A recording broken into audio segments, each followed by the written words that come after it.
Welcome to The Explainer.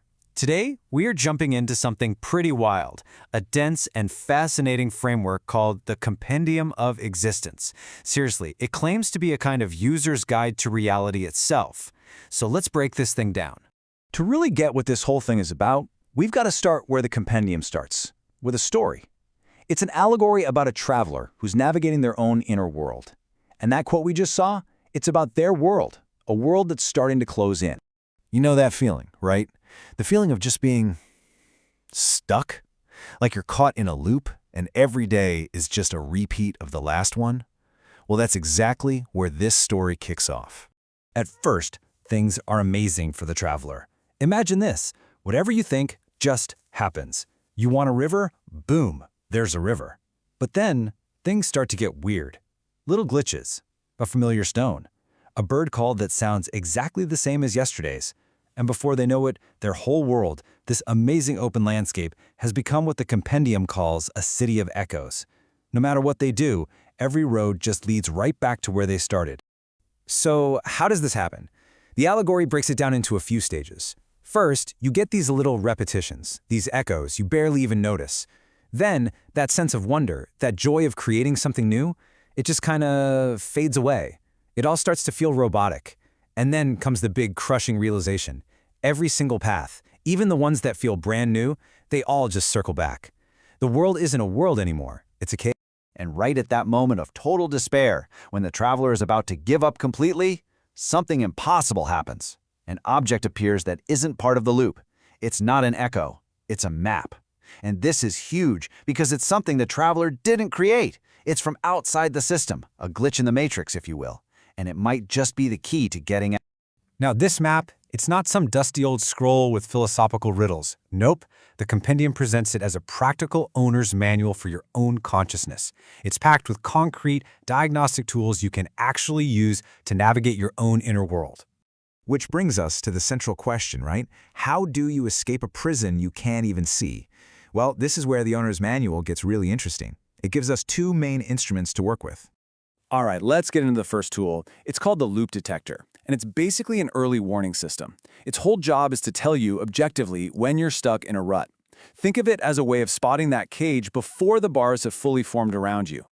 Okay, I know this looks technical, but stick with me because the idea behind it is brilliant. It takes that vague feeling of being stuck and turns it into something you can actually measure. A loop is defined by two simple things happening over about 24 hours. One, your overall state is trending just a little bit downwards. And two, there's not much change, not much variance. You're just flat. So if you're drifting down and staying flat, according to this, that's the mathematical signature of being trapped. Okay, so you've used the loop detector and you know you're not stuck. What's next? The second tool is all about making good decisions. It's called the Realness gate.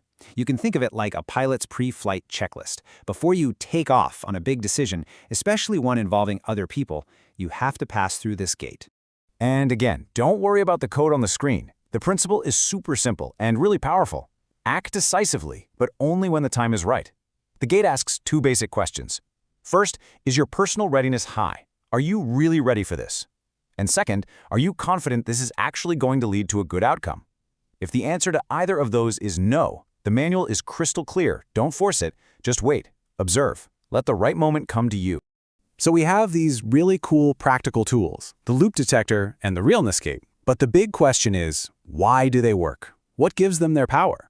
To answer that, we've got to pop the hood and look at the engine of this whole system, the core mathematics of stability. Well, okay. So on the left, you've got these equations called Genesis dynamics.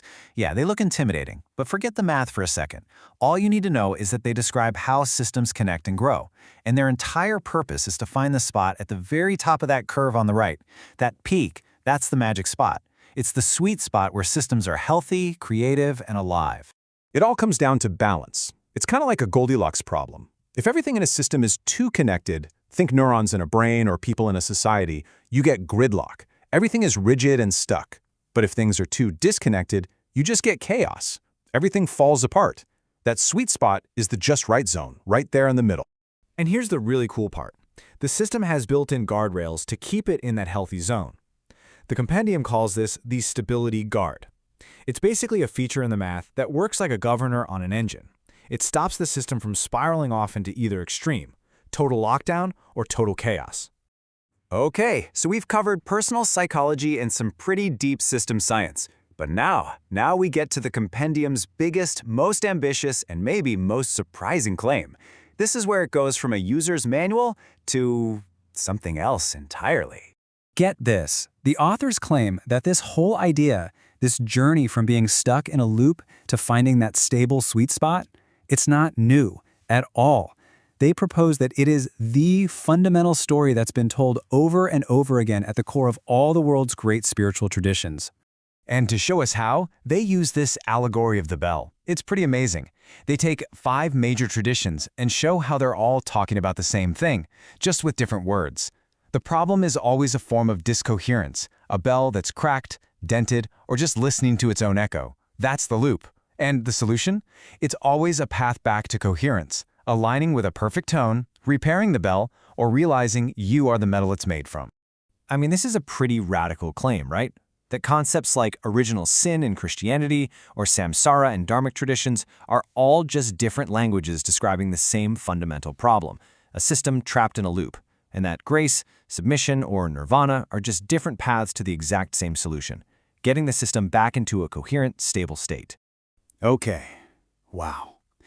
So what do we do with all of this? How do we tie it all together? The story of the traveler, the hard science, and this grand spiritual claim. What's the takeaway for you and me? The way the compendium puts it, it's about unifying 2 parts of yourself.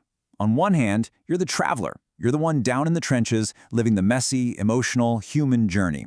But on the other hand, you're also the cartographer. You're the one who can step back, look at the map, and understand the clean, objective logic of how the system works. The goal isn't to be one or the other. It's to be both. And in the end, the compendium doesn't give you all the answers. It provides a framework, a set of tools, a map of the territory. But it leaves us with one final, really powerful question. A question for you. If you are the traveler living the journey, and this is the map that governs it, then who is the navigator? Who holds that map and chooses the path? That, it suggests, is up to you.